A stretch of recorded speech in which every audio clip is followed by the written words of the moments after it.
Sunday special இன்னைக்கு என்ன? பிரியாணி. பிரியாணியா? வாங்க வீட்டுக்குள்ள போலாம். ஃபர்ஸ்ட் பிரியாணிக்கு தேவையான வெங்காயம் தக்காளி எல்லாம் கட் பண்ணி வச்சுக்கலாம்.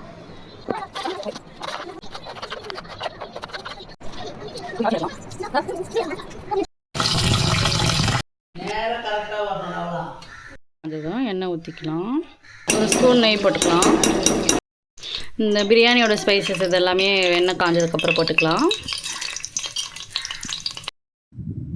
வெங்காயமும் பச்சை மிளகாய் போடுற வீடியோ கட் ஆகிடுச்சு. ஸோ அதனால் வெங்காயம் பச்சை மிளகாய் நல்லா வதக்கணும் போதே உப்பு கொஞ்சம் ஆட் பண்ணிக்கலாம். தக்காளி எல்லாம் போட்டுக்கலாம். இஞ்சி பூண்டு பேஸ்ட்டு, கொத்தமல்லி, புதினா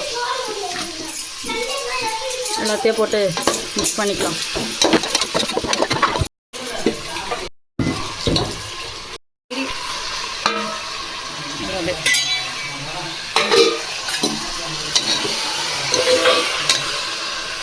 வந்து கொஞ்சம் நிறைய மஞ்சள் தூள் போட்டுக்கலாம். கரம் மசாலா கொஞ்சம் போட்டுக்கலாம். ப்ளஸ் வீட்டு மிளகாத்தூள்.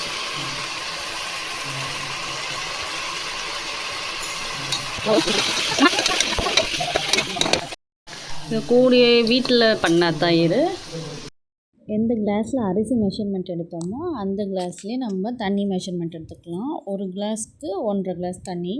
வந்து நம்ம லெமன் ஜூஸ் ஊற்றிக்கலாம். அப்படியே தண்ணி நல்லா கொதிக்குது. தண்ணியை கொதிக்கும் போது நம்ம அரிசியை போட்டுடலாம்.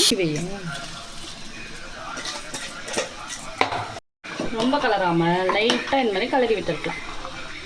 ஒரு வாட்டி கொதிக்கும் போதே உப்பு காரம்லாம் நம்ம செக் பண்ணிக்கலாம். உப்பு கம்மியாக இருக்குது, உப்பு கொஞ்சம் போட்டுக்கலாம். கொஞ்சம் எடுத்து வச்சுருந்த புதினா கொத்தமல்லி போட்டுக்கலாம். லாஸ்ட்டாக கொஞ்சம் நெய் ஆட் பண்ணிக்கலாம். ஸ்லோவில் வச்சு ஒரு 2 விசில் ஆஃப் பண்ணிடலாம்.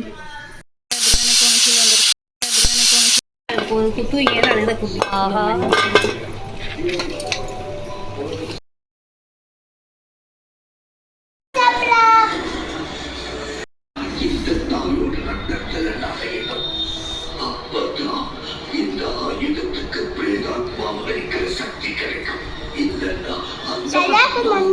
நல்லா இருக்கா?